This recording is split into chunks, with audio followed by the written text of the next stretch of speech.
এই সেই উহুদের ময়দান। এই পাহাড়ের পদদেশেই হয়েছিল ইসলামের ঐতিহাসিক এক হৃদয় বিদারক ঘটনার উহুদের যুদ্ধ। ঠিক এই স্থানেই তুলার মতো নরম বিছানা হয়ে গিয়েছিল। এটি সেই উহুদ পাহাড়। এই পাহাড়কেই নবীজি হযরত মুহাম্মদ সাল্লাল্লাহু আলাইহি সাল্লাম বলেছিলেন, উহুদ আমাদের ভালোবাসে আর আমরা উহুদকে ভালোবাসি। এটি হচ্ছে সেই উহুদের ঐতিহাসিক মসজিদ। ঠিক এখানেই নবীজি তাঁবু গেড়েছিলেন। এটি সেই জাবালে রুমা। এখানেই নবীজি তীরন্দাজদেরকে থাকতে বলেছিলেন।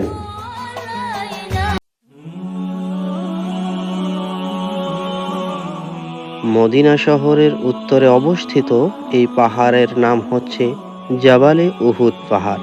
এখানেই 625 খ্রিস্টাব্দে সংঘটিত হয়েছিল সেই ইসলামের যুদ্ধ।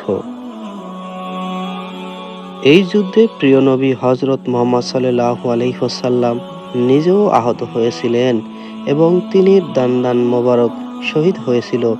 এখানে শহীদ হন মহানবী সাল্লাল্লাহু আলাইহি ওয়াসাল্লামের চাচা হামজা রাদিয়াল্লাহু তাআলা আনহু সহ প্রায় 70 জন সাহাবী। আজও উহুদের মাটি সেই ইতিহাসের সাক্ষী হয়ে দাঁড়িয়ে আছে। এই উহুদ পাহাড় শুধু একটি পাহাড় নয়, এটি ত্যাগ, ঈমান এবং আনুগত্যের একটি জীবন্ত ইতিহাস। এটি সেই মসজিদে শুহাদা। এটিকে মসজিদে শুহাদা বলেই অনেকে চিনে থাকেন। জাবালে আল রুমা। উহুদের যুদ্ধের সময় রাসূলুল্লাহ সাল্লাল্লাহু আলাইহি ওয়াসাল্লাম 50 জন তীরন্দাজদেরকে এই ছোট্ট পাহাড়ে দাঁড় করিয়েছিলেন। এই পাহাড়ের নাম জাবালে আল রুমা। রাসূলুল্লাহ সাল্লাল্লাহু আলাইহি ওয়াসাল্লাম তাদেরকে বলেছিলেন, যাই ঘটুক না কেন তোমরা এই স্থান ত্যাগ করবে না। কিন্তু যুদ্ধের এক পর্যায়ে কিছু তীরন্দাজ স্থান ত্যাগ করেছিল, যার ফলে শত্রুরা পিছন দিক থেকে আক্রমণ করে আর এর ফলেই যুদ্ধের পরিস্থিতি ঘুরে যায়। আজও সেই পাহাড় ইতিহাসের একটি বড় সাক্ষী, মনে করিয়ে দেয় আল্লাহ ও রাসূলের নির্দেশ মানাই সফলতার চাবিকাঠি।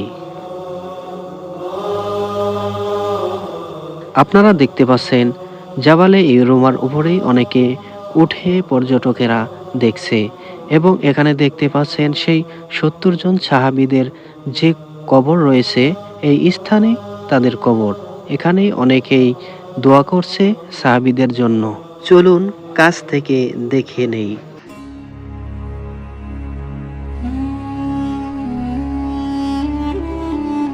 এখানেই ঘুমিয়ে আছে 70 জন সাহাবী। সেই যুদ্ধে রাসূলুল্লাহ সাল্লাল্লাহু আলাইহি ওয়াসাল্লামের চাচা সহ এখানেই ঘুমিয়ে আছে সেই ইসলামের যোদ্ধাগণ। দেখতে পাচ্ছেন এখানে অনেকেই দোয়া করছে তাদের জন্য।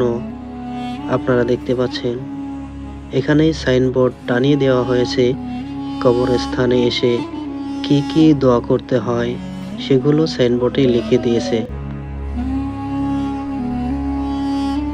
ভাবতেই অবাক লাগে, এই ময়দানেই এক সময় ঘটে গিয়েছিল সেই ইতিহাসের বিশাল বড় যুদ্ধ, যেখানে রাসূলুল্লাহ সাল্লাল্লাহু আলাইহি সাল্লামের দান্দান মোবারক শহীদ হয়ে এখানেই তিনি পড়ে গিয়েছিলেন।